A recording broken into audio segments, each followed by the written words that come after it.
السلام علیکم ورحمۃ اللہ وبرکاتہ۔ آج کا عنوان بڑا چھوٹا سا ہے، فیس بک کے شکاری یا سوشل میڈیا کے بھیڑیے۔ آج ایک پوسٹ نظر سے گزری اور اس پوسٹ کو دیکھتے ہوئے دل چاہا کہ اس موضوع پہ میں بات کروں اور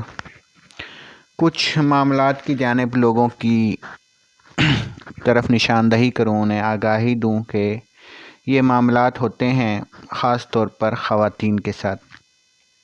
سیدھی ساری خواتین، میری بھولی بالی بہنیں، اسکول کالج جانے والی۔ تو یہاں دنیا تبدیل ہوئی، سب کے ہاتھ میں موبائل فون، اس کے بعد سوشل میڈیا آ گیا اور انٹریکشن جو ہے وہ ہو گیا۔ عام طور پہ خواتین انجان شخص سے بات نہیں کرتی، لیکن اب لوگوں نے بھی انوکھے طریقے ڈھونڈ لیے۔ کچھ لوگ مختلف سوالات کرتے ہیں یا شوشہ چھوڑ دیتے ہیں، یا ایسی کوئی چبھتی ہوئی بات کر دیتے ہیں اشتعال دلانے والی، جو نہ چاہتے ہوئے بھی وہ لڑکی یا خاتون اس پر کچھ نہ کچھ کمنٹ کر دیتی ہے، جیسے حجاب پہنتی ہو یا جینس، شوہر کو دیکھے کتنا عرصہ ہو گیا، رات کو اکیلی سوتی ہو، کیا ساس ظلم کرتی ہے، شوہر کا باہر ہونا اذیت ناک ہوتا ہے، یا مہینے میں ایک دفعہ باہر کھانا کھانا چاہیے، شوہر کو کچھ نہ کچھ رقم دینی چاہیے۔ یہ بظاہر معصوم سے سوالات، لیکن ان کے پیچھے ایک بڑا زبردست نفسیاتی حربہ ہوتا ہے، اور تجسس یا جو اندر کا کچھ باتیں چھپی ہوتی ہیں وہ اچانک ایک پن لگنے سے ہوا نکلتی ہے اور وہ اس پہ بات کرنے پہ مجبور ہو جاتی ہیں۔ یہ سوالات بیسیکلی ایک سٹارٹ اپ سینٹینس ہوتے ہیں، کسی سے بات چیت چلانے کے، بات چیت شروع کرنے کے۔ جب ایک طرف بات چیت چل پڑتی ہے تو اول تو ایک سوال کے جواب میں انہیں اس خاتون کی سماجی حیثیت، شادی شدہ ہے یا غیر شادی شدہ ہے، یا یہ کن قسم کے نفسیاتی مسائل سے گزر رہی ہے، اس کا انہیں کلیو مل جاتا ہے، اور وہ اپنی ساری کی ساری جو کاریگری ہے، چالاکی ہے، فنکاری ہے، وہ اس پہ لگا دیتے ہیں۔ کسی کا تجسس جگا کر، یا اس کی دکھتی رگ چھیڑ کر، یا بانس پہ چڑھا کے، یا کچھ تعریف کر کے، اس قسم کا معاملہ کر کے وہ اس خاتون سے بات شروع کروا دیتے ہیں اس طرح کی، جس سے انہیں پتہ چل جاتا ہے کہ اس خاتون کی عمر کتنی ہے، کبھی صحت کے بارے میں یا کوئی سماجی مسئلے کے بارے میں رائے لے لیں گے، اور کوئی لڑکی خاتون نہ چاہتے ہوئے کو کمنٹ کر دے گی یا کوئی جواب دے لے گی،